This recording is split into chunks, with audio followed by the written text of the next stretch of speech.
من الشیطان الرجیم بسم اللہ الرحمن الرحیم ان رحمت اللہ قریب من المحسنین آمنت باللہ صدق اللہ العظیم ان اللہ وملائکتہ یصلون علی النبی یا ایہا الذین آمنوا صلوا علیہ وسلموا تسلیما اللہم صل علی سیدنا مولانا محمد وعلی آل سیدنا ومولانا محمد وبارک وسلم وصلی علیہ الصلاۃ والسلام علیک یا سیدی یا رسول اللہ وعلی آلک واصحابک یا سیدی یا حبیب اللہ اصدق الصادقین سید المتقین چشم گوش وزارت پہ لاکھوں سلام وہ عمر جس کے آدھا پہ شیدا سکر اس خدا دوست حضرت پہ لاکھوں سلام اصل نسل صفا وجہ وصل خدا باب فصل ولایت پہ لاکھوں سلام آب تطہیر سے جس پہ پودے جمے اس ریاض نجابت پہ لاکھوں سلام ان کے مولا کے ان پہ بے حد درود ان کے اصحاب و عطرت پہ لاکھوں سلام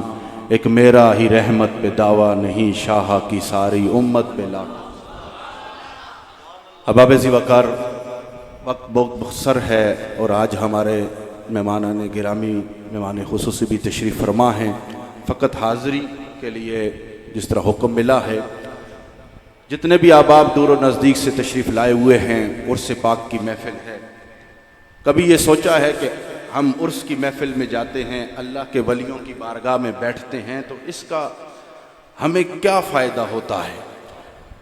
اللہ کریم نے قرآن کریم میں ایمان والوں کو ایک حکم فرمایا ہے یا ایھا الذین آمنوا اتقوا اللہ وکونوا مع الصادقین اے ایمان والو اللہ سے ڈرو اور اللہ کے جو نیک اور سچے ہیں ان کے ساتھ ہو جاؤ۔ مجھ سے قبل صاحبزادہ انیس ہزاروی صاحب اس سور والی بات کی ہے تو میں بسرا ہوں لیکن جو جملے چند عرض کروں گا ذرا محبت کے ساتھ سننے آپ نے ذرا کہہ دے سبحان اللہ۔ تو جب انسان اس حکم پہ عمل کرتے ہوئے اللہ کے نیک بندوں کی سنگت اختیار کرتا ہے تو پھر دل میں خیال آتا ہے اب سنگت تو اختیار کر لیا اب انعام کیا ملے گا؟ میرا رب فرماتا ہے ان رحمت اللہ قریب من المحسنین میرے سچوں پر جو میری رحمت برستی ہے جب تم ان کے قریب ہوگے وہ رحمت تم پر بھی برسنا شروع ہو جائے گی، وہ رحمت تم پر بھی برسنا شروع ہو جائے گی۔ اور بات یہی ہے پھر جب رحمت برس گئی ہے ہم بھی ان کی صف میں آ گئے ہیں ہمیں بھی اللہ کی رحمت کے سائے میں وہ رحمت کا خزانہ مل گیا ہے پھر جب انسان روز محشر پہنچ جاتا ہے پھر اس وقت اس کو یہ کیسے کام آتی ہے۔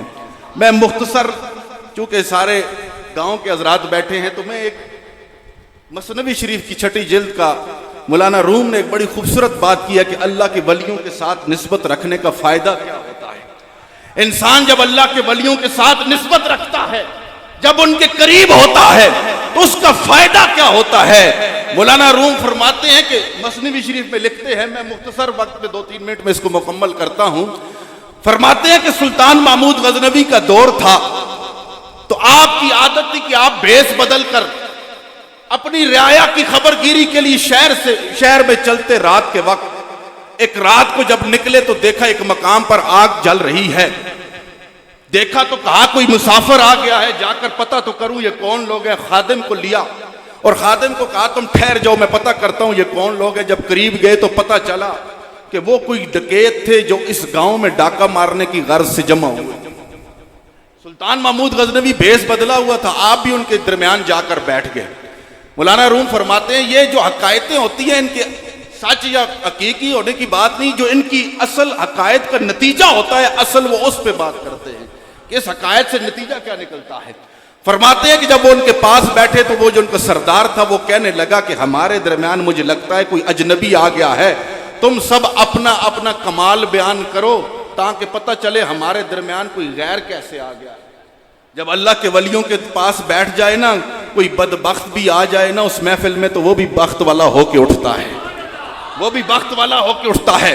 وہ کسی ایک کو کہا تو اپنا کمال بیان کر، اس نے کہا میری کان میں کمال ہے، جب کتا بھونکے تو میں بتا دیتا ہوں کتا کیا کہہ رہا ہے۔ دوسرے نے کہا میری آنکھ میں کمال ہے، میں جس کو رات کے اندھیرے میں دیکھوں اس کو دن کے اجالے میں پہچان لیتا ہوں۔ تیسرے نے کہا میرے ناک میں کمال ہے، میں سونگھ کے بتا دیتا ہوں خزانہ کہاں پہ ہے، کس کا ہے۔ چوتھے نے کہا میرے کمال میرے ہاتھ میں ہے، میں مکہ مار کر دیوار میں سوراخ کر دیتا ہوں۔ پانچویں نے کہا میری بازو میں کمال ہے، میں کمند ڈال کر قلعے کی دیواروں پہ چڑھ جاتا ہوں۔ جب سلطان محمود کی باری آئی کہا تو بتا تیرا کیا کمال ہے؟ سلطان نے کہا میری داڑھی میں کمال ہے، میں اپنی داڑھی ہلاتا ہوں سولی چڑھا ہوا بندہ بھی بخشا جاتا ہے۔ انہوں نے کہا یہ بھی تو بڑا کمال ہے، آؤ چلتے ہیں ساتھ لیتے ہیں، یہ بھی ہماری پارٹی کا بندہ ہے۔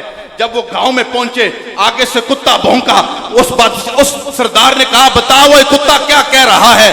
اس نے کہا کتا کہتا ہے بادشاہ وقت تمہارے ساتھ ہے، بادشاہ وقت تمہارے ساتھ ہے۔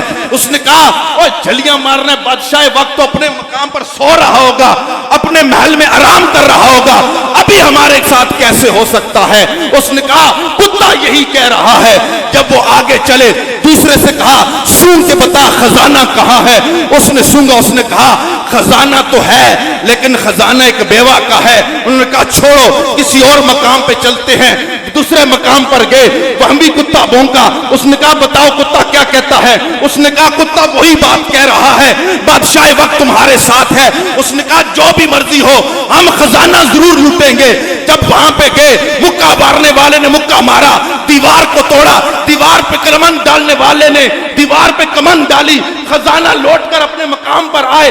جب رات کو تھکے ہوئے سو گئے، سلطان ان کو چھوڑ کر محل میں آ گیا۔ صبح سپاہیوں کو حکم دیا جاؤ اور جا کر وہاں فلاں مقام پر ڈاکو ہیں ان کو خزانے سمیت اٹھا کے لے آؤ۔ اب جب خزانے سمیت اٹھا کے لے آئے، جیسے ہی بادشاہ کے محل میں داخل ہوئے نا، جب ان کی نظر تخت پر پڑی باقی تو کوئی نہ پہچان سکا۔ جس نے کہا میری آنکھ میں کمال ہے اس نے جیسے ہی دیکھا اس نے کہا وہ جل ہوئے مر گئے ہیں ہوئے نہ کہ ہویا انہاں کہا اے جڑا بندہ تخت بیٹھا ہے اے تے او یہ جڑا ساڑے نال ہے راتی، یہ تو وہی ہے جو ہمارے ساتھ تھا۔ بس اس جملے پہ میں بات کو ختم کر رہا ہوں، اور اس ساری عقائد کا جو اصل مغز ہے وہ یہی جملہ ہے۔ جب انہوں نے بادشاہ کو تخت پہ دیکھا تو کہنے لگے اب ہماری صرف جان پہچان تو ہو گئی ہے، دعا سلام تو ہو گئی ہے، کھانا پینا بھی تو ہو گیا ہے، اب اس کو کہتے ہیں اپنا کمال دکھا، یعنی اپنی داڑھی ہلا تو ہماری بخشش ہو۔ مولانا روم فرماتے ہیں اس لیے اللہ کے ولیوں کی بارگاہ میں بیٹھنا چاہیے، ان کی سنگت اختیار کرنی چاہیے کہ جب روز معاشر انسان اپنے اعمال کی وجہ سے بچ جائے تو جس ولی کے ساتھ محبت کرتا تھا، نسبت رکھتا تھا، ان کی خدمت کرتا تھا، روز معاشر ان سے کہے گا اجی گلاب سائیں ہاتھ اٹھائے نا، رب آپ کے اٹھی ہاتھوں کے صدقے میری بخشش فرما۔